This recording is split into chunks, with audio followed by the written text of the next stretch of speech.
Assalamualaikum warahmatullahi wabarakatuh. Alhamdulillah, alhamdulillahilladzi arsala rasulahu bil huda wa dinil haq liyudhhirahu 'ala ad-dini kullihi wa kafa billahi syahida wa kafa billahi waqila. Asyhadu an la ilaha illallah wahdahu rabbi la syarika lah wa asyhadu anna Muhammadan abduhu wa rasuluhu alladzi la nabiyya ba'da, amma ba'du. Alhamdulillah, di malam hari ini kembali kita bisa duduk untuk bertalabul ilmi, dan duduk bertalabul ilmi itu sebuah keutamaan besar untuk menjaga istiqomah hati. Karena orang yang jarang duduk di tempat-tempat talabul ilmi itu sangat membahayakan kehidupannya. Karena orang kalau jauh dari ilmu pasti dekat dengan syahwat dan juga subhat. Makanya Nabi SAW ketika menjelaskan tentang 3 orang, kata Rasul, ala ukhbirukum bi thalathati nafar. Maukah ku habarkan kepada kalian tentang 3 orang. Yang satu masuk ke majlis taklim kemudian mendekat kepada gurunya.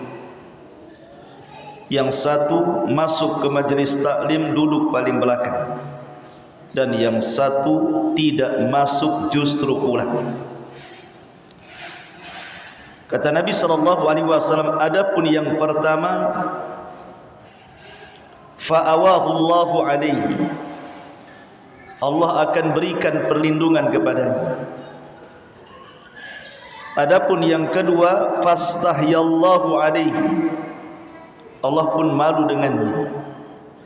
Dan yang ketiga, fa'aradallahu alaihi, adapun orang yang pergi meninggalkan majlis ilmu, Allah palingkan hatinya. Makna Allah palingkan hatinya artinya Allah tidak mau memandangnya, Allah tidak mau melihatnya.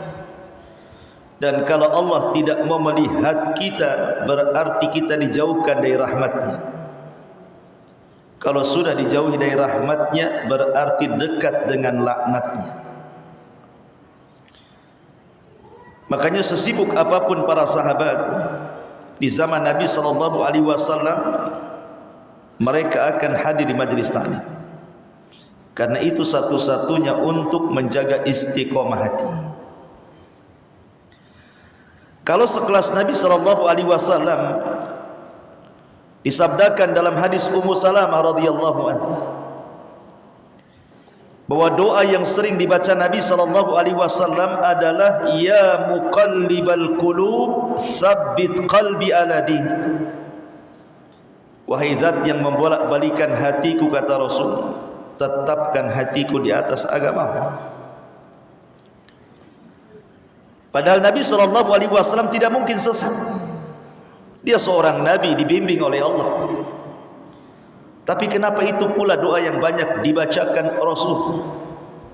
Takut kalau hati-hatinya suatu ketika berpaling, karena yang memegang hati itu Allah. Artinya kalau Allah Subhanahu wa ta'ala sudah memalingkan hati orang, sementara Allah itulah pemegang hati, yuqallibu kaifa sya, Allah sesuka-suka dialah membolak-balikkan hati orang. Bisa orang mendapatkan hidayah sesaat, bisa juga sesat sesaat. Semua atas kehendak Allah Subhanahu wa ta'ala. Maka beruntunglah orang-orang yang suka hadir di majlis-majlis ilmu.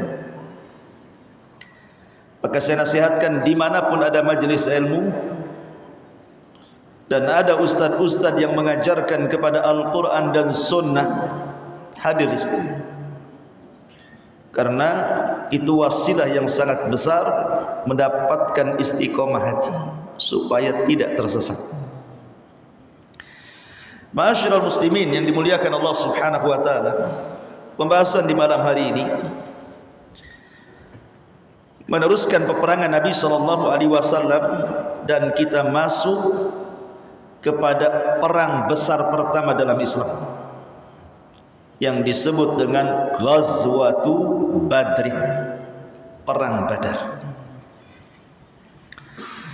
Para ulama mengatakan, maksudnya para ulama sejarah,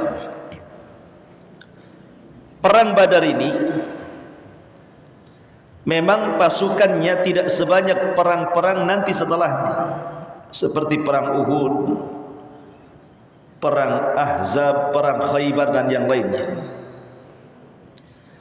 Tapi karena ini perang besar pertama yang dilakukan Nabi sallallahu alaihi wasallam, walaupun jumlahnya hanya 314 orang melawan 1000, tapi tidak ada perang yang pernah terlibat Rasul di dalamnya yang paling banyak pelajaran melebihi perang Badar.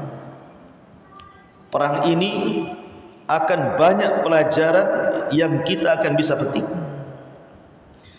baik bicara soal keimanan, bicara soal akhlak, bicara soal kecintaan kepada Allah dan Rasulnya, bicara soal kemanusiaan, bicara soal keberanian, bicara soal semangat, perjuangan, pengorbanan, macam-macam kita akan dapati dalam perang ini. Artinya perang ini bukan perang biasa, apalagi terjadinya di bulan suci Ramadan, bulan yang Allah Subhanahu wa taala bukakan pintu-pintu surga, bulan yang Allah ikat syayatin-syayatinnya, dan bulan yang Allah Subhanahu wa taala berkahi 1 bulan penuh. Dosa-dosa kita diampuni dan begitu seterusnya. Ma'asyiral muslimin yang dimuliakan Allah Subhanahu wa taala, kenapa perang ini disebut Badar? Ada yang mengatakan Badar itu diambil dari nama orang, namanya Al-Badru Al-Kinani. Nama orang namanya Badar Al-Kinani, dinasabkan kepada nama orang. Ada yang mengatakan bahwa karena di daerah itu ada satu sumur, sumur itu namanya Badar, makanya perangnya dinasbatkan ke sumur itu, sumur Badar. Ada yang mengatakan bukan itu, daerah Badar itu melingkar seperti sumur, makanya karena daerahnya melingkar seperti sumur, maka kemudian daerah itu disebut Badar. Maka Rasul berperang di situ sehingga perangnya disebut perang Badar. Inilah kenapa perang itu disebut Badar. Dan kenapa kubro, Badar besar, karena sebelumnya ada Badar kecil. Ma'asyiral muslimin yang dimuliakan Allah Subhanahu wa taala, Allah Subhanahu wa taala berfirman di dalam surah Al-Imran 123, "Wa laqad nasarakumullahu bi Badrin wa antum adillah fattaqullaha la'allakum tashkurun." Dan sungguh Allah Subhanahu wa taala telah menolong kalian di perang Badar, padahal kalian ketika itu sangat sedikit jumlahnya. Oleh karenanya bertakwalah kepada Allah agar kalian menjadi hamba-hamba Allah yang bersyukur. Al-Imam Ibn Katsir rahimahullahu ta'ala ketika memberikan catatan kepada ayat ini, beliau mengatakan bahwa perang Badar itu terjadi di hari Jumat. Kana fi yaumi Jum'atin, terjadi di hari Jumat, bertepatan dengan tanggal As-Sabi'u Asyar, 17 min Ramadan, dari bulan Ramadan. tahunnya isnataini minal hijrah, 2 tahun setelah hijrah Nabi. Jadi perang Badar itu harinya hari Senin, tanggalnya 17, bulannya bulan Ramadan, tahunnya tahun kedua setelah hijrah Nabi. Ini ditilik dari tanggal kejadian perang. Artinya ini perang bersejarah karena terjadi di bulan suci Ramadan. Sepanjang sejarah, peperangan yang dilakukan di bulan Ramadan dimenangkan Allah. Perang Badar Ramadan, Fathu Mekah Ramadan, perang Qadisiyah di zaman Umar untuk membebaskan Baitul Maqdis Ramadan, perang Tatar Ramadan, dan banyak peperangan yang terjadi di bulan Ramadan Allah menangkan. Salah satunya karena keberkahan bulan, di mana Nabi SAW mengatakan apa? Wasufidati syayatin. Ramadan itu bukan hanya mengalahkan syaitan dari kalangan jin, tapi bisa mengalahkan syaitan dari kalangan manusia. Syaitan dari kalangan jin diikat oleh Allah Azza wa Jalla. Terlebih dengan puasa, malamnya qiraatul Quran dan qiyamul lail, makin menang kita melawan setan. Kemudian juga Allah menangkan dalam melawan musuh-musuhnya, karena Allah Subhanahu wa taala berkahi bulannya. Makanya setiap peperangan di zaman Rasul yang dilakukan di bulan Ramadan, rata-rata Allah menangkan. Ma'asyiral muslimin yang dimuliakan Allah Subhanahu wa taala, adapun apa sih penyebabnya? Kenapa sampai terjadi perang Badar? Ma'asyiral muslimin yang dimuliakan Allah Azza wa Jalla, sebenarnya pada 8 peperangan yang sudah saya ceritakan minggu kemarin, kita tahu bahwa penyebabnya adalah karena orang-orang muhajirin yang hijrah dari Mekah ke Madinah itu ingin mengambil hak harta mereka yang dirampas saat mereka hijrah. Diambil rumahnya, diambil kebunnya, diambil bisnisnya, diambil kekayaannya. Sementara penghasilan penduduk Mekah itu rata-rata seorang pedagang, dan rute perjalanan dagang mereka kalau tidak ke Yaman, ke Syam, dua-duanya pasti melewati rute Madinah, mau tidak mau. Sehingga kesempatan besar nih bagi muhajirin ini untuk mengambil hak mereka. Tanah mereka sudah dirampas, rumah mereka diambil, bisnis mereka dihancurkan, kekayaan mereka diambil. Nah, kesempatan nih mengambil hak mereka. Lah salah satu penyebab perang Badar ini karena ada kafilah besar, kafilah dagang besar dipimpin Abi Sufyan. Dan itulah kafilah dagang terbesar yang pernah dilakukan orang-orang Quraisy, di mana hampir semua kekayaan orang-orang Quraisy itu dititipkan kepada Abi Sufyan untuk dijual di Syam, dan pulangnya membawa uang dan barang-barang yang dibeli di Syam. Ini perdagangan yang sangat besar. Hampir tidak ada satupun rumah di Quraisy kecuali menitipkan modal kepada Abi Sufyan. Jadi kesempatan besar untuk diambil. Makanya Nabi SAW memimpin langsung untuk mengambil hak para sahabat muhajirin ini. Diutuslah mata-mata. Setelah kemudian tahu mana rutenya Abi Sufyan ini oleh 2 sahabat yang dijadikan mata-mata itu, maka Rasul bergerak.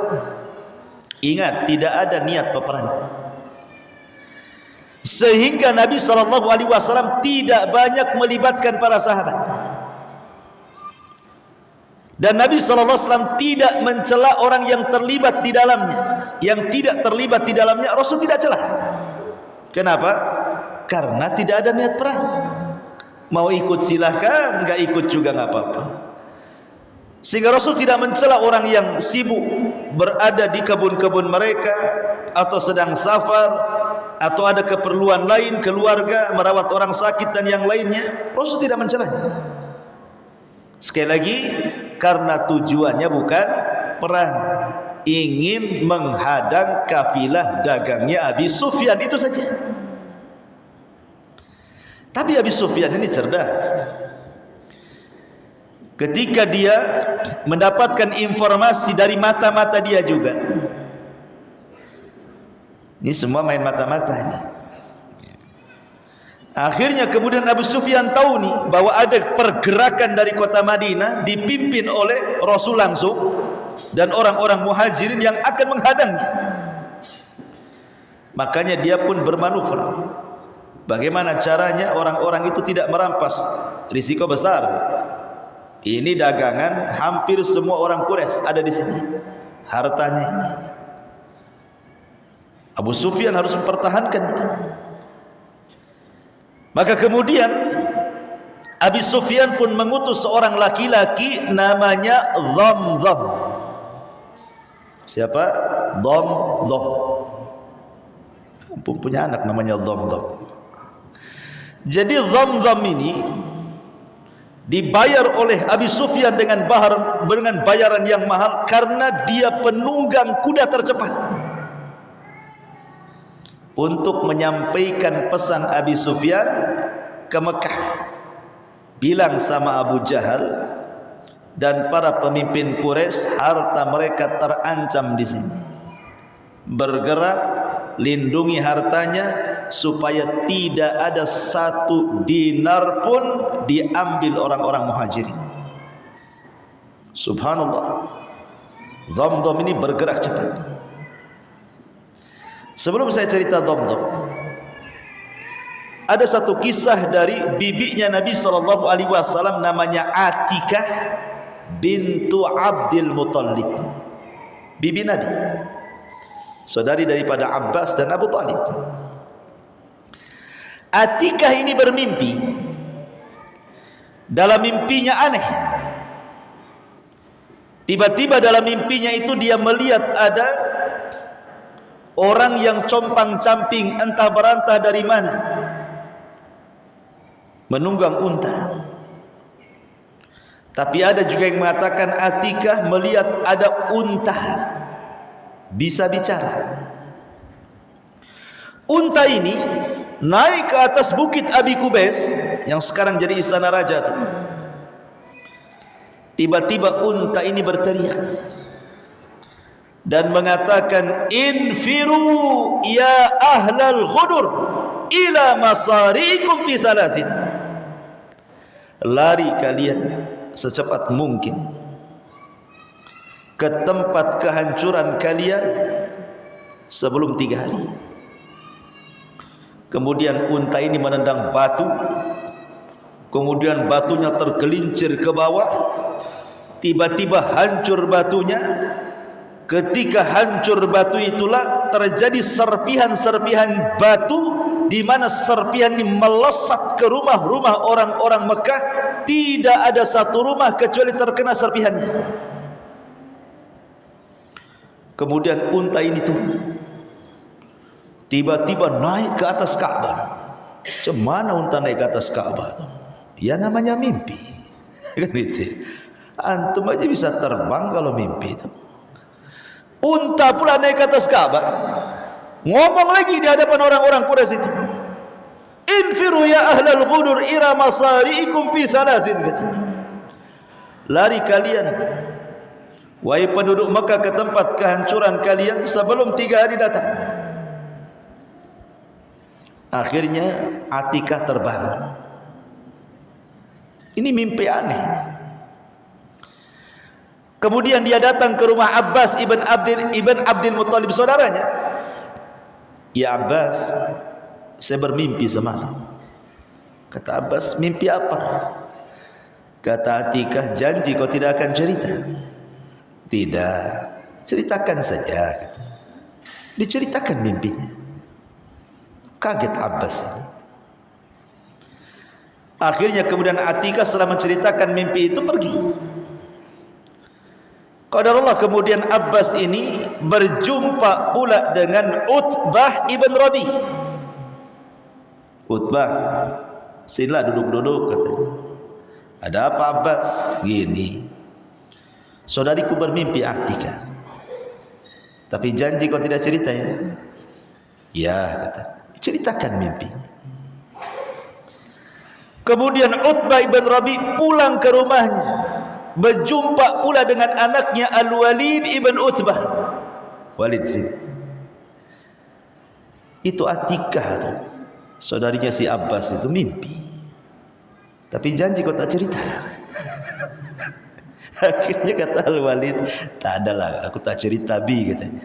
Oke, diceritakan. Al-Walid ibn Utbah main pula ke Ka'bah, ketemu pula kawannya di Ka'bah. Janji tak cerita kalian. Akhirnya menyebarlah akhirnya mimpinya Atikah ini. Ini pelajaran ikhwan. Amanah dengar itu berat. Kalau ada orang yang mau menceritakan kepada antum, ambil janjinya dulu. Antum percaya dengan saya? Kalau percaya ceritakan. Tapi seandainya saya ceritakan kepada orang, jangan salahkan saya. Supaya antum ada perjanjian dengan orang yang menceritakan itu. Jangan iya saja, habis itu kau ceritakan sama orang. Itu tidak ada amanah telinga kita namanya. Ma'asyiral muslimin yang dimuliakan, tersebar berita itu sampai marah Abu Jahal. Kenapa? Mimpi ini mengancam keamanan. Sementara Abu Jahal itu pemimpin Arab kala itu. Itu harus tegas. Akhirnya dia marah kepada Abbas, dipanggilnya Abbas itu. Kemudian mengcross-check, betul Atikah mimpi seperti ini. Abbas pula pura-pura bodoh. Tak tahu saya katanya. Kemudian Abu Jahal mengancam, kalau seandainya mimpi saudarimu tidak terbukti wahai Abbas, saya akan buat surat, ku tempel di Ka'bah bahwa engkau pembohong. Dan semua orang Arab pasti membacanya dan akan mengatakan engkau ini kadzab, pendusta. Akhirnya kemudian satu hari tidak ada apa-apa, 2 hari tidak ada apa-apa, 3 hari Dhamdham datang.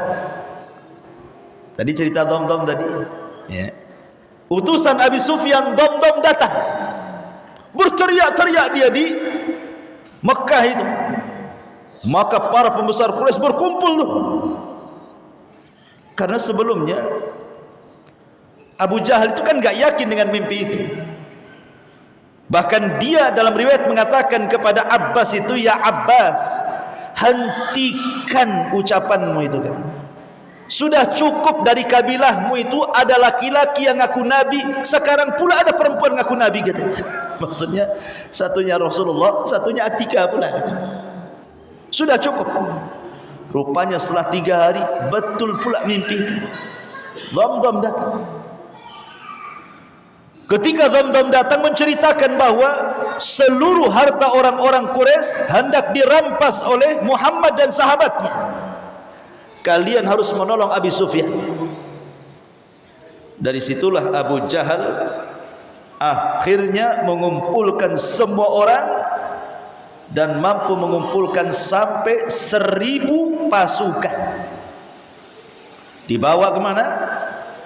Dibawa ke arah Madinah untuk menyelamatkan Abi Sufyan dan dagangan mereka, karena juga harta mereka ada di situ. Mau tidak mau juga yang punya harta harus terlibat tuh. Berangkat semuanya. Ma'asyiral muslimin yang dimuliakan Allah, bahkan yang tidak mau dipaksa ikut, kemudian diancam. Akhirnya karena memang pimpinan Arab yang minta, mau tidak mau terlibatlah semuanya. Makanya cukup banyak, 1000 orang yang dilawan 314 orang. Subhanallah. Akhirnya kemudian mereka pun bisa menyelamatkan kafilahnya Abi Sufyan.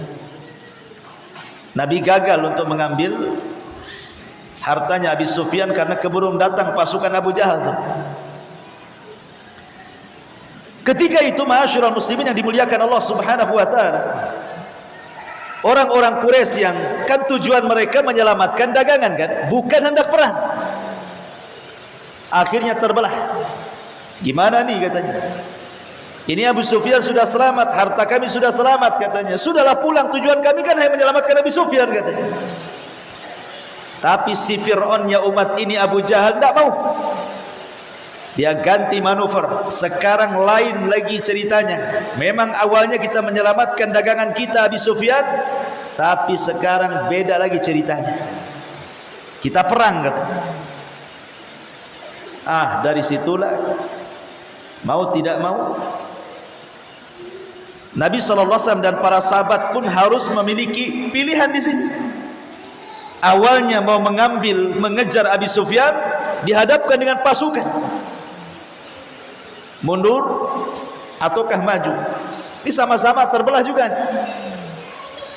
Lah disitulah terjadi apa yang disebut dengan pertempuran perang Badar. Adapun dari orang-orang Islam, kaum muslimin yang memimpin adalah Nabi sendiri. Kemudian juga pemimpin di bawah Nabi ada Hamzah ibn Abdul Muttalib, Asadullah, singanya Allah. Kemudian juga ada Abu Bakar. Kemudian juga ada Umar radhiyallahu an. Kemudian ada Utsman radhiyallahu an. Pertanyaannya, kemana Utsman? Kenapa dia tidak terlibat? Ini Khulafaur Rasyidin. Abu Bakar terlibat, Umar terlibat, Ali terlibat. Di mana Utsman? Kemana Utsman? Kenapa tidak terlibat di sini? Ma'asyiral muslimin yang dimuliakan Allah Subhanahu wa taala, Utsman ini sebenarnya mau ikut perang Badar juga. Tetapi Nabi SAW melihat kemaslahatan istrinya Ruqayyah yang sedang sakit parah. Makanya Nabi meminta agar Utsman jangan terlibat perang Badar, dan Utsman tetap mendapatkan bagian ghanimah kalau seandainya Badar dimenangkan. Dan Allah takdirkan menang. Makanya Utsman tidak ikut terlibat itu karena perintah Nabi. Ingat, Nabi yang perintahkan, jaga istrimu baik-baik, karena dia sedang sakit parah, dia perlu kamu. Kenapa saya kasih catatan bahwa Utsman itu tidak terlibat perang Badar karena perintah Rasul? Karena nanti setelah Utsman menjadi khalifah akan didemo oleh orang-orang Khawarij. Salah satu kritikannya adalah kemana Utsman di perang Badar. Maka jawabannya, Utsman memang tidak terlibat dalam perang Badar. Pertama, karena perang Badar tidak diwajibkan terlibat semuanya, dan Rasul tidak mencela orang-orang yang tidak terlibat. Dan yang kedua, Utsman tidak terlibat karena ada perintah Nabi untuk menjaga putrinya yang sedang sakit, Ruqayyah, yang Allah takdirkan setelah pulang dari Badar tidak tertolong nyawanya. Ruqayyah pun meninggal dunia. Ma'asyiral muslimin yang dimuliakan Allah Azza wa Jalla, adapun dari orang-orang Quraisy dipimpin langsung oleh Fir'aunnya umat ini, Abu Jahal, namanya Amr ibn Hisham, julukannya di zaman jahiliyah Abul Hakam. Kenapa disebut Abul Hakam? Dan kenapa pula jadi Abu Jahal? Abul Hakam itu artinya bapak kebijaksanaan. Kalau ngomong itu bijak, makanya pantas menjadi pemimpin Arab. Makanya orang-orang Arab menganggapnya dia Abul Hakam, bapak kebijaksanaan. Dan yang menggandrungi Abu Jahal ini salah satunya siapa? Khalid ibn Walid. Ini yang menyebabkan Khalid bin Walid dan Amr ibn As radhiyallahu anhuma telat masuk Islam. Bayangkan, Khalid ibn Walid dan Amr bin As ini masuk Islam setelah lewat 20 tahun, ikhwan. Setelah lewat 20 tahun Islam sudah berkembang, baru dia datang masuk Islam. Kemana saja Khalid di Mekah 13 tahun Rasul berdakwah coba. Ketika Nabi hijrah ke Madinah, ketika kemudian di tahun ke-7 Hijriah baru muncul tuh Khalid dengan Amr itu, kemudian masuk Islam. Kemudian ditanya Khalid, "Ya Khalid, teman-temanmu Abdurrahman bin Auf, Sa'ad bin Abi Waqqas, Talha bin Ubaidillah dan banyak lagi teman-teman sudah menjadi as-sabiqunal awwalun, orang yang mula-mula masuk Islam. Kemana aja engkau di Mekah?" katanya. Gitu ya. Masa sudah lewat 20 tahun kau baru masuk Islam? Apa kata Khalid? Bukan aku tidak mau masuk Islam, karena aku masih gandrung kepada siapa? Abu Jahal. Aku masih mengidolakan Abu Jahal dan tokoh-tokoh Quraisy katanya. Tapi setelah mereka mati semuanya, mati di perang Badar tokoh-tokoh ini, kemudian kami yang menjadi pemimpin, mulailah kami bisa membedakan antara ajaran mereka dengan ajaran Rasulullah Muhammad SAW. Dan ternyata ajaran Muhammad jauh lebih benar dibandingkan ajaran mereka. Sebab itulah aku masuk Islam. Hidayah ya.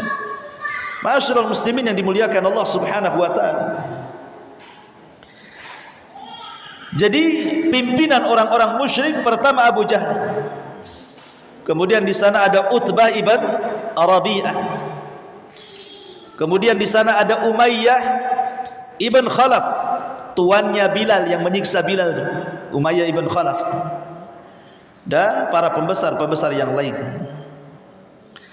Adapun secara jumlah pasukan kaum muslimin ada yang mengatakan 340, ada yang mengatakan 313, ada yang mengatakan 314.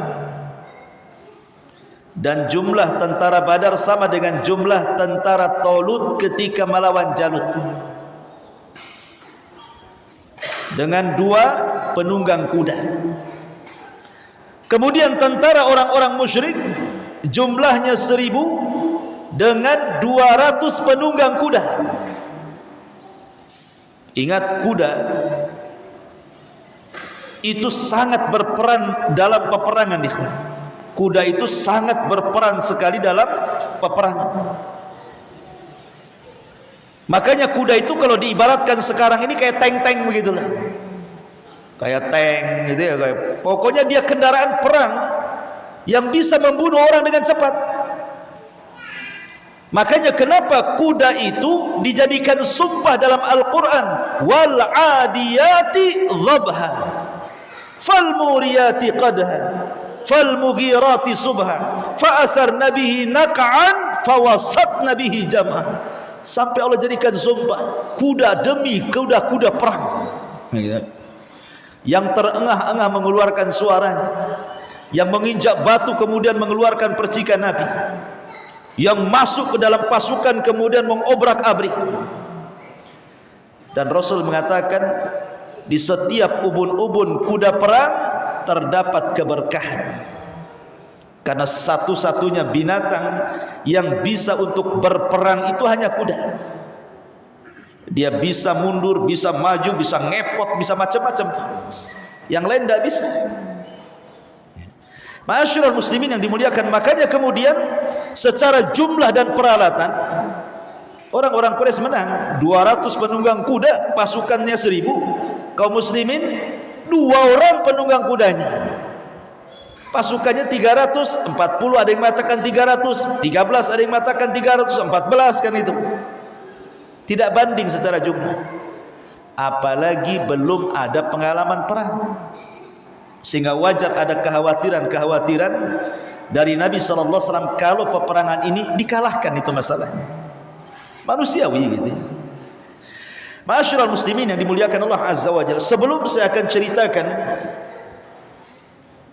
secara singkat mungkin ya, bagaimana terjadi peperangan Badar dan bagaimana dimenangkan, siapa saja para syuhadanya, dan siapa saja yang terbunuh dari musuhnya, siapa pula yang tertawan, dan begitu seterusnya. Kita akan mengambil beberapa pelajaran yang sangat penting sekali dari peperangan Badar ini. Ma'asyiral muslimin yang dimuliakan Allah Subhanahu wa taala, yang pertama, perang Badar ini mengajarkan kepada kita tentang keterlibatan anak-anak muda dalam Islam. Anak-anak muda dalam Islam, karena dalam perang Badar ini kebanyakan terlibat anak-anak muda. Ma'asyiral muslimin yang dimuliakan Allah Azza wa Jalla, ada seorang sahabat namanya Rafi ibn Khadij dan Samurah ibn Jundab. Rafi ibn Khadij seorang pemanah handal, dan juga Samurah ibn Jundab. Dia datang kepada Nabi SAW melamar untuk ikut terlibat dalam Badar, tapi Rasul menolak kedua-duanya. Bukan Rafi ibn Khadij saja atau Samurah bin Jundab, ada 15 anak muda ditolak oleh Nabi. Kenapa? Karena usianya belum cukup baligh, belum 15 tahun, rata-rata 14 tahun atau kurang dari 14 tahun. Maka Rasul tidak mau melibatkan anak-anak dalam peperangan, walaupun mereka ahli panah, ahli gulat, dan begitu seterusnya. Tetapi ketika perang Uhud, setelah perang Badar itu kan, perang Uhud, kaum muslimin mengalami kekalahan kan? Rafi bin Khadij ini datang kepada Rasul karena sudah usianya masuk kan gitu. Minta untuk dilibatkan dalam perang karena dia jago panah. Akhirnya dites oleh Rasul, masuk dia. Samurah ibn Jundub, dia cemburu, masa si Rafi masuk aku tak masuk, katanya. Nggak terima dia. Kemudian dia mengatakan, ya Rasul, kalau kau suruh aku gulat dengan dia, aku bisa tumbangkan dia. Kenapa kau terima dia, kau tolak aku pula, katanya. Kata Rasul, gulatlah kalian. Karena gulat di zaman itu adalah olahraga. Gulatlah siapa? Rafi ibn Khadij dengan Samurah ibn Jundab. Sekali tunjang tegulinglah si Rafi ibn Khadij, dia kan pemanah saja. Ini satunya pegulat. Ya. Akhirnya ketika menang Samurah ibn Jundab ini, kata Rasul, kalau begitu bolehlah aku masuk, katanya. Ma'asyiral muslimin yang dimuliakan Allah Azza wa Jalla, karena ada beberapa para sahabat ikhwatu fiddin yang dimuliakan Allah Azza wa Jalla yang memang ditolak Nabi. Sebut saja yang ditolak oleh Nabi SAW itu seperti Abdullah ibn Umar, karena belum cukup umur. Abdullah ibn Umar tidak dilibatkan, tidak boleh. Padahal dia anak daripada Umar bin Khattab kan itu, tetap tidak boleh sebab tidak cukup umur. Kemudian juga selain daripada Abdullah ibn Umar radhiyallahu an, di sana juga ada sahabat Nabi SAW yang masih kecil. Di antaranya siapa namanya? Lupa. Pokoknya ada sekitar 15 orang. Salah satunya Abdullah ibn Umar, kemudian Abu Sa'id Al-Khudri, Abu Sa'id Al-Khudri radhiyallahu anhu, dan beberapa para sahabat Muhajirin dan Ansar ditolak oleh Nabi. Dari sini kita tahu ikhwan, usia 14 tahun sudah punya jiwa keberanian ingin perang. Ingat, perang ini taruhannya nyawa.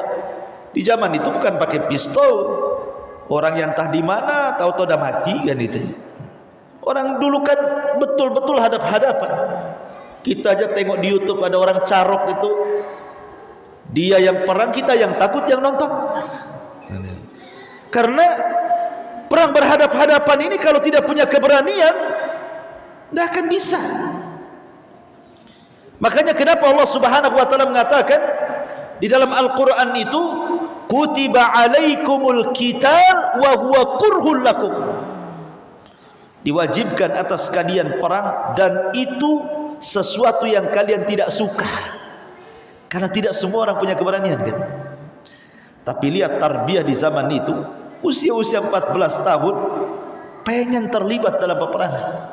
Berarti di sini ada dua tarbiyah. Satu tarbiyah dari bapaknya, ya, dan satu lagi tarbiyah dari Nabi SAW.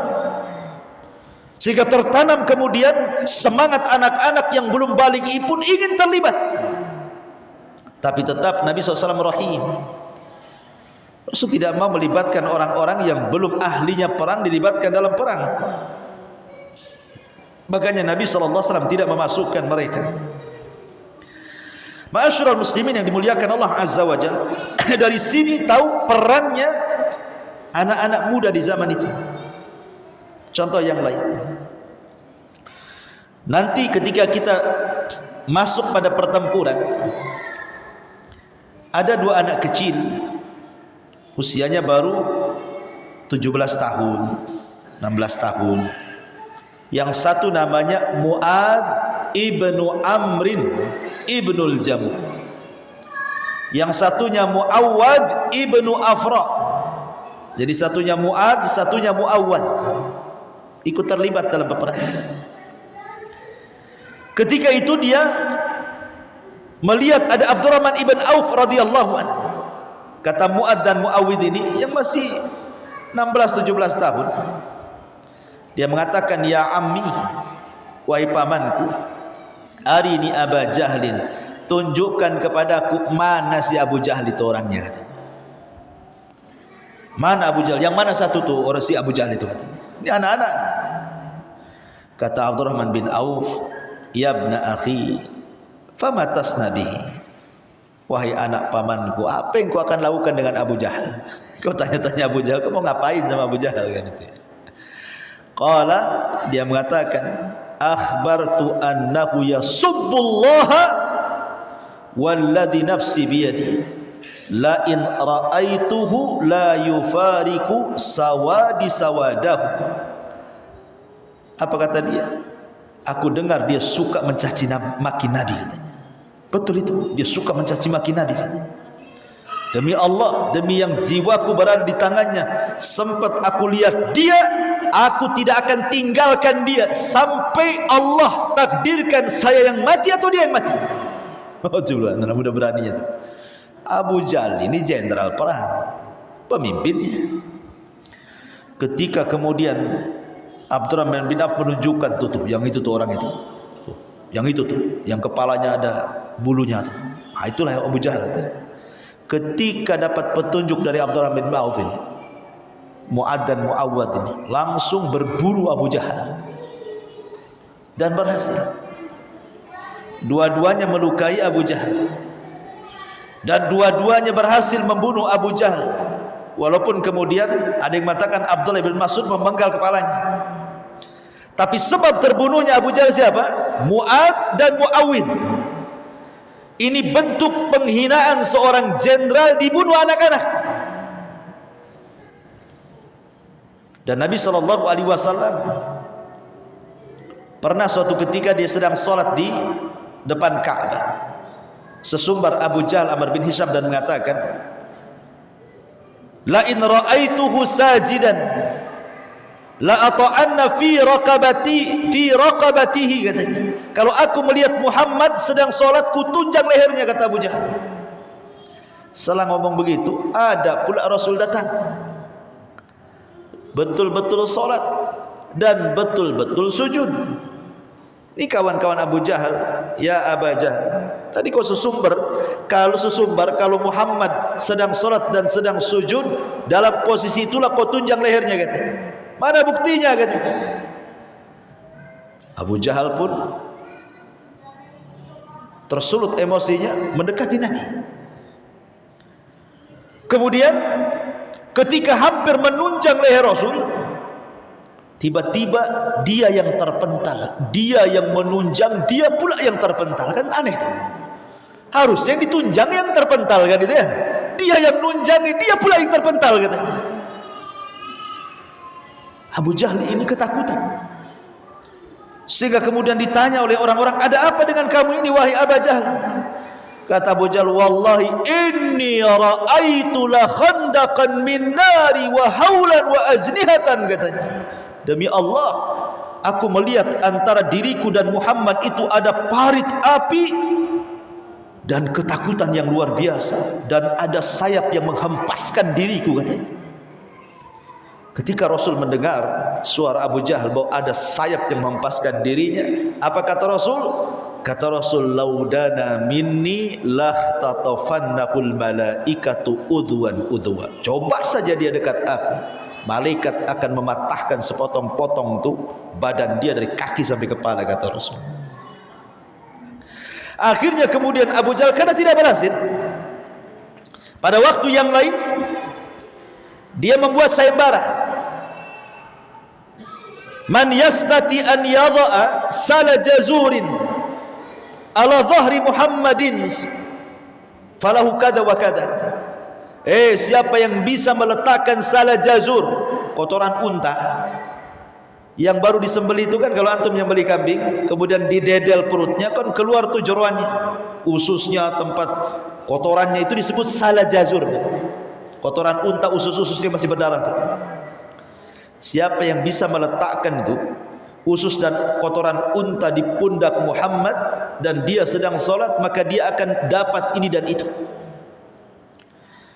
Rupanya ada kesempatan pada orang yang paling jahat, namanya Uqbah bin Abi Mu'aid. Uqbah ibn Abi Mu'aid namanya. Utbah bin Abi Mu'aid ini orang yang paling memusuhi Nabi. Padahal sebenarnya Utbah bin Abi Mu'aid ini dulunya pecinta Nabi, pegandrung Nabi, karena dia seorang pujangga. Dia suka dengan Quran yang dibacakan Rasul, karena disangkanya syair. Sampai suka dengan Nabi itu, hanya suka kalau Rasul baca Quran saja, disangkanya syair, karena syair itu bagi mereka itu sudah kebanggaan. Tiba-tiba datang Quran yang tatanan bahasanya itu di atas syair, suka dia dengar. Akhirnya jatuh cinta kepada Nabi, tapi tidak mau masuk Islam, karena dia kawan CS-nya Umayyah bin Khalaf. Itulah gara-gara perkawanan orang-orang itu terkadang susah untuk melepas dari kesesatan. Tapi karena dia kadang senang dengan Rasulullah, pengenlah diajak makan di rumahnya. Diajak makan, tapi Rasul masuk tak mau makan pula. Bagi orang Arab, pantang tamu itu tak makan, berarti ada masalah dengan makanannya, karena itu bentuk penghormatan masalahnya. Tanyalah Utbah bin Abi Mu'aid, ya Muhammad, ala ta'kul, kenapa kau tak makan? Kata Rasul, tidak mungkin aku makan dari masakannya orang musyrik. Kalau ingin ku makan makananmu, bersyahadatlah, pasti ku makan semua. Akhirnya awalnya berat, tapi karena ingin menghormati Nabi, biar makan, bukan untuk masuk Islam, biar menghormati saja, biar dia makan. Dia tidak tahu konsekuensi syahadat itu berarti benar masuk Islam kan?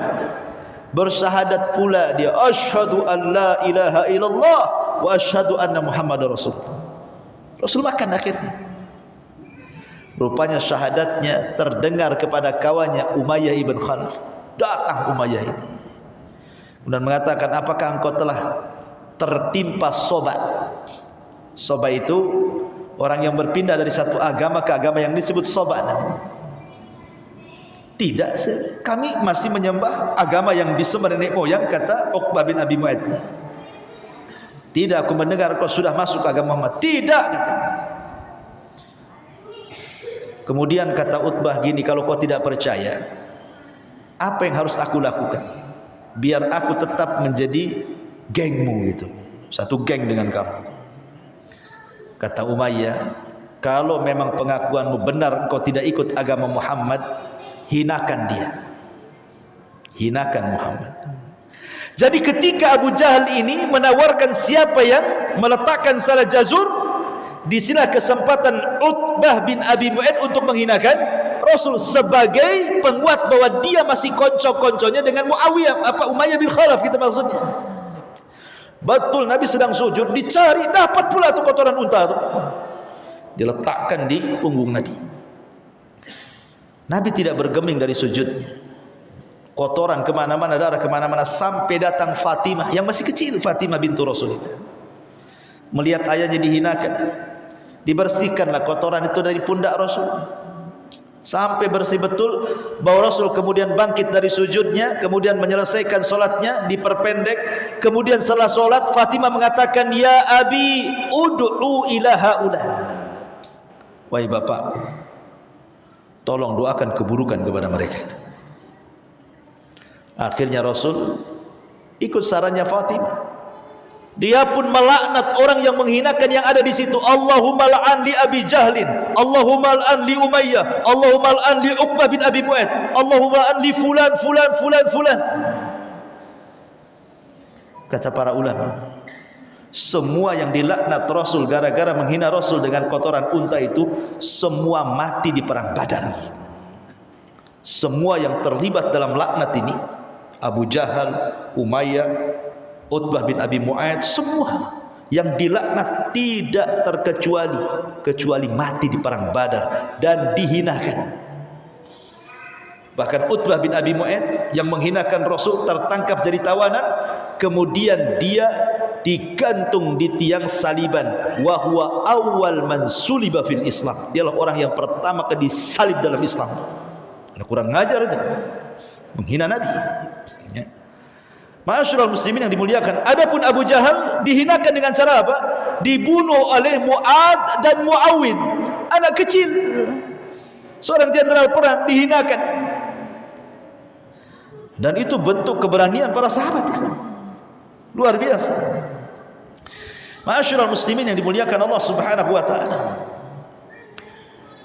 Kemudian juga di antara keberanian yang lainnya adalah disebutkan oleh Anas ibn Malik radhiyallahu anhu. Anas ibn Malik radhiyallahu anhu, kata Anas bin Malik radhiyallahu anhu, Nabi sallallahu alaihi wasallam ketika bermusyawarah untuk menghadang kafilah Abi Sufyan, maka Nabi sallallahu alaihi wasallam dihadapkan dengan perang kan waktu itu. Gimana nih? Tadinya mau niat yang ngambil kafilahnya Abi Sufyan, kok sekarang berubah pula nih, tujuan kita mau perang nih. Akhirnya kemudian Abu Bakar coba berdiskusi, Rasul menolak. Umar coba diskusi, Rasul menolak. Semua orang-orang muhajirin berdiskusi, Rasul menolak. Dia tidak mau muhajirin, karena muhajirin sudah jelas, mereka orang-orang yang sudah tertempa dengan hijrah saja sudah menunjukkan pengorbanan mereka kepada Islam kan. Maunya Rasul itu datanglah orang Ansor, itu maksudnya. Tiba-tiba kemudian datanglah Sa'd bin Ubadah. Sa'd bin Ubadah pemimpin Khazraj, kabilah yang paling besar, kalau Aus kan kecil. Akhirnya datang kepada Nabi SAW dan mengatakan, walladhi nafsi biyadi, lau amartana ya Rasulullah an nahidhahal bahra la akhda'naha, walau amartana an nadriba akbadana ila barqil ghamadi la fa'alna. Rasul, kamu tinggal perintahkan kami orang-orang Ansar, sekalipun kau suruh kami menyeberang lautan, kami seberangi lautan. Kau suruh kami panjat bukit, kami panjat tu gunung. Kemana kau suruh, kami siap melakukannya. Jangan ragu-ragu kepada kesetiaan kami orang-orang Ansar. Ketika orang Ansar sudah bergerak, Rasul langsung sumringah dia. Itu yang ditunggu-tunggu Nabi. Kalau orang Muhajirin ada jelas kan gitu ya. Mereka hijrah saja sudah menunjukkan kesetiaan mereka kan itu. Ma'asyiral muslimin yang dimuliakan Allah Azza wa Jalla, sampai Miqdad ibn Aswad, orang Ansar, datang kepada Nabi SAW dan mengatakan, ya Rasulullah, kami orang-orang Ansar tidak akan seperti Bani Israel yang mengatakan kepada Musa, idhab anta wa rabbuka faqatila, pergi kau Musa, ajak Tuhanmu berdua, perang berdua sana. Kami tidak mungkin seperti mereka. Walakinna, kata Al-Miqdad ibn Aswad ini, nuqatilu an yaminika wa an shimalika wa baina yadayka wa khalfaka, tapi kami siap untuk berperang di samping kananmu, di samping kirimu, di depanmu, di belakangmu, di mana saja kau tempatkan kami siap perang. Inilah perbedaan sahabat Rasul dengan sahabatnya Nabi Musa. Kalau sahabat Rasul, Allah katakan, idza du'u ila Allahi wa rasulihi liyahkuma bainahum an yaqulu sami'na wa ata'na. Apabila diseru oleh Allah dan Rasulnya untuk berhukum kepada sebuah perkara, kata kunci para sahabat, sami'na wa ata'na, kami dengar, siap taat. Tetapi orang-orang Bani Israel, sami'na wa asayna. Ketika Musa bawa papan Taurat, baru saja dapat papan Taurat, isinya Taurat. Ingat perbedaan Taurat dengan Quran apa? Kalau Quran itu makruh dibaca, kalau Taurat itu maktub ditulis. Karena Musa dapat Taurat itu langsung dengan papan sudah ada tulisannya. Tapi kalau Quran itu tidak langsung 30 juz dengan tulisannya, tidak, diturunkan satu ayat, dibaca, dihafal, disampaikan, dibaca, dihafal, disampaikan. Nah itu ya.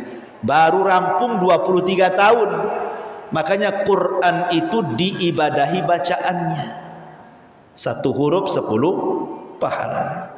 Kalau kitab-kitab selain Quran itu maktub ditulis, karena langsung dapat kitabnya sudah ada catatannya. Kalau Quran tidak, karena baru dibukukan di zaman siapa? Utsman ibn Affan, yang disebut dengan Mushaf Imam, yang sekarang disebut Mushaf Utsmani namanya, yang ada depan antum tuh, Mushaf Utsmani. Ya. Jadi ketika Musa bawa papan Taurat ini, mereka kan ditinggal oleh Musa 40 malam, tiba-tiba menyembah patung anak sapi Samiri yang dibentuk oleh Samiri itu. Kan marah Musa itu. Kemudian Musa mengatakan, sekarang saya akan bacakan hukuman orang yang murtad, orang yang melakukan sesembahan kepada selain Allah. Kalian siap untuk melakukannya? Di hadapan kalian sudah ada undang-undang Taurat. Apa jawaban Bani Israil? Nandur ya Musa, lihat wahai Musa. Kalau berat, pikir-pikir. Kalau ringan, siap kita lakukan. Kalau ringan, siap, sami'na wa ata'na. Kalau berat, sami'na wa tafakkarna. Dengar, pikir-pikir katanya. Marah Musa. Apa kalian? Kalau ringan diamalkan, kalau berat kalian pikir-pikir. Musa berdoa, bukit Tur diangkat, wa rafa'na fawqahumut tur, wa rafa'na fawqahumut tur. Kami angkat bukit Tur di atas kepala mereka. Maka Musa mengatakan, ikut Taurat atau dibanting sama bukit. Setelah mereka lihat bukit di atas, mati kita. Langsung tobat, sujud dengan separuh pipi, pipinya ke bawah, yang satunya ke atas sambil nengok bukit itu. Makanya lihat orang Yahudi kalau sujud di tembok ratapan seperti itu, yang nempel satu pipi saja.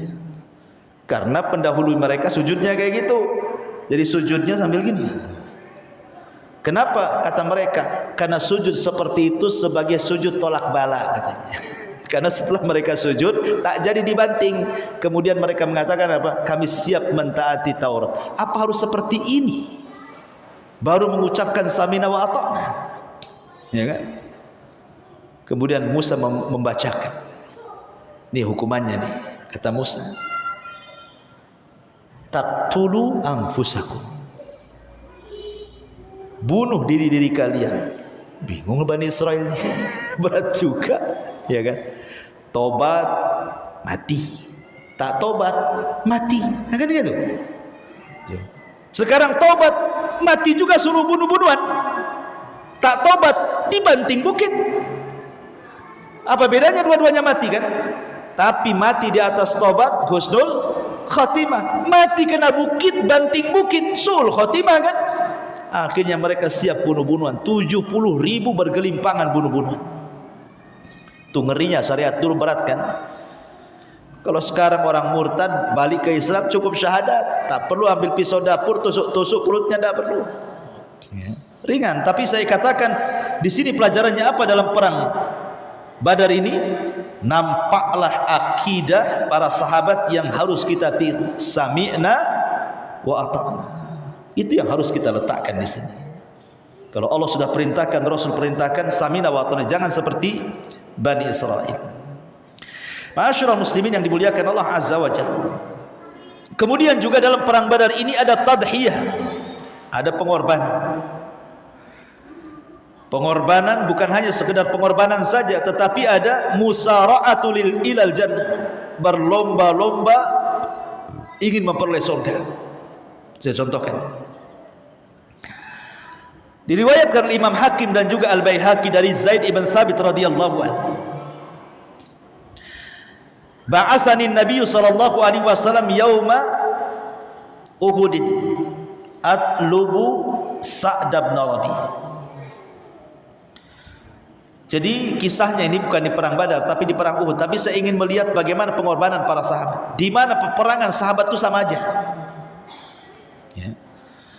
Lah Sa'd bin Rabi' ini ketika itu sedang meregang nyawa.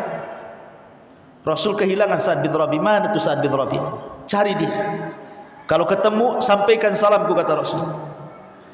Kemudian rupanya dia sedang meregang nyawa. Kata Sa'd bin Rabi' dengan suara lirih dia mengatakan, aku termasuk orang yang gugur untuk ini, sampaikan salamku untuk Rasulullah. Beritahu bahwa Sa'ad berkata kepadamu, wahai Rasul, semoga Allah memberikan engkau balasan dengan sebaik-baiknya balasan yang diterima oleh para nabi. Kullahu, katakan kepadanya, ya Rasulullah, ajidu rihal jannah, aku sudah mencium bau surga. Subhanallah, bau surga sudah sampai ke dunia. Aku sudah mencium bau surga. Kemudian kata dia, wa kulli li qaumi al-ansar, tolong sampaikan kepada kaumku Ansar, la udra lakum indallah in khulisa ila Rasulillah sallallahu alaihi wasallam wa fikum ainun tatra. Kata Rasul, kata Sa'ad bin Sa'ad ini Ibn Rabi mengatakan kepada yang diutus Rasul, sampaikan salamku kepada kaumku Ansar, beritahu mereka bahwa Sa'ad bin Rabi berkata, tidak ada alasan bagi kalian jika kelak pada hari kiamat Rasul terluka atau terbunuh sementara mata kalian masih hidup, mata kalian masih bisa berkedip, nyawa kalian masih ada. Bagaimana sahabat ini walaupun mereka harus mengeluarkan jiwa-jiwa mereka dari badan, tapi jangan Rasul yang terluka. Itu hebatnya para sahabat, ya. Dan ini bentuk daripada apa? Tadhiyah, kan, pengorbanan. Bahkan di peperangan awal perang Badar itu ada seorang sahabat luar biasa, namanya Umair ibn Khammam. Umair ibn Khammam. Dia bawa kurma di sini, taruh di kantong. Begitulah sahabat, makan mereka kurma taruh di kantong. Ya. Kadang sehari 3 butir cukup, kan itu. Jadi Nabi SAW ketika berhadapan-hadapan dengan pasukan itu, Rasul membacakan ayat. Karena ketika itu turun ayat, wasari'u ila maghfiratin mir rabbikum wa jannatin arduhas samawati wal ar uiddat lil muttaqin. Bersegeralah kalian kepada keampunan Allah, karena sorga yang luasnya selangit dan bumi diperuntukkan orang-orang yang bertakwa. Umair ibn Khammam ini mendengar Rasul, betul sorga itu seluas langit dan bumi, katanya. Kata Rasul, iya, seluas langit dan bumi. Kemudian dia mengatakan, ya Rasulullah, bah katanya. Itu takjub, kalimat takjub, bah gitu dalam bahasa Arab, ya. Jadi kata Rasul, kenapa kau mengatakan bahin gitu, kalimat-kalimat takjub seperti itu? Maka kata Umair ibn Khammam ini mengatakan, ya Rasulullah, kalau seandainya kurma yang kutelan sebagiannya dan kupegang sebagiannya. Kemudian aku berperang dan masih kupegang kurma ini. Tentu aku akan menghadapi kehidupan yang panjang sekali. Aku tidak mau. Karena engkau sudah mengatakan sorga selangit dan sebumi katanya. Dilemparnya kurma itu, yang lainnya ditelannya habis. Kemudian masuk ke medan jihad, fastashhada fastushhida fi Badrin. Karena dia ingin syahadah, Allah jadikan dia mati syahid di Badar. Ya, luar biasa para sahabat, ya kan? Perjuangannya luar biasa, tanafus. Bahkan ada anak dan bapak ketika besoknya mau terjadi perang Badar ini. Anak dan bapak namanya Sa'ad ibn Khaisamah. Dan juga bapaknya Sa'ad ibn Khaisamah ini dan bapaknya Khaisamah ini kan masing-masing punya keluarga. Sa'ad anaknya punya keluarga, bapaknya juga punya keluarga lah, istrinya kan itu, dan anak-anak yang lain. Kata bapaknya Khaisamah ini, Sa'ad, kita main undian saja. Gimana kalau bapakmu yang ikut terlibat dalam perang Badar, kau jaga keluarga? Kata Sa'ad, tak maulah bah, katanya. Aku yang perang, kau jaga keluarga, katanya. Ini anak dan bapak, ya, istahama, mengundi, ya, karena kan tidak mungkin dua-duanya berangkat. Siapa yang jaga keluarga kan itu? Akhirnya saat kokoh mengatakan, saya wahai ayah. Kata bapaknya, enggak bisa. Laulal jannah la afartuka iyyak. Kalau bukan karena sorga, siap kuwakilkan kau. Tapi ini urusan sorga, enggak mau saya, katanya. Akhirnya apa? Terjadi undian lah. Ditulis, pelintir, masuk, dikocok kan itu. Siapa yang keluar dari situ kan? Subhanallah. Akhirnya yang keluar siapa? Yang keluar anaknya Sa'ad ibn Khaisam ini. Keluar ke Badar, subhanallah, faqutila biha. Dia pun mati syahid. Kemudian ayahnya ketika perang Uhud ikut terlibat, ayahnya pun mati syahid di Uhud. Para sahabat luar biasa. Keberaniannya seperti apalah mereka ini. Ajaib, orang-orang yang luar biasa. Ma'asyiral muslimin yang dimuliakan Allah Azza wa Jalla, tentu akan banyak faedah-faedah yang kita akan petik nanti. Tidak mungkin kita, belum ini masuk cerita, ini kan muqaddimah nih. Ini muqaddimahnya sepanjang ini, ceritanya lebih panjang kan begitu ya. Dan saya nggak yakin antum sanggup. Dari sini aja sudah ngangguk-ngangguk tuh kan. Kalau sudah ngangguk-ngangguk itu nggak sanggup. Nah, makanya saya lihat karena ketidaksanggupan antum, ya kita selesaikan sampai di sini kan. Gitu ya. Insyaallah kita lanjutkan di minggu depan. Mudah-mudahan ada manfaatnya. Kita tutup dengan kafaratul majlis. Subhanakallahumma bihamdika asyhadu an la ilaha illa anta astaghfiruka wa atubu ilaik. Wallahu ta'ala alam. Assalamualaikum warahmatullahi wabarakatuh.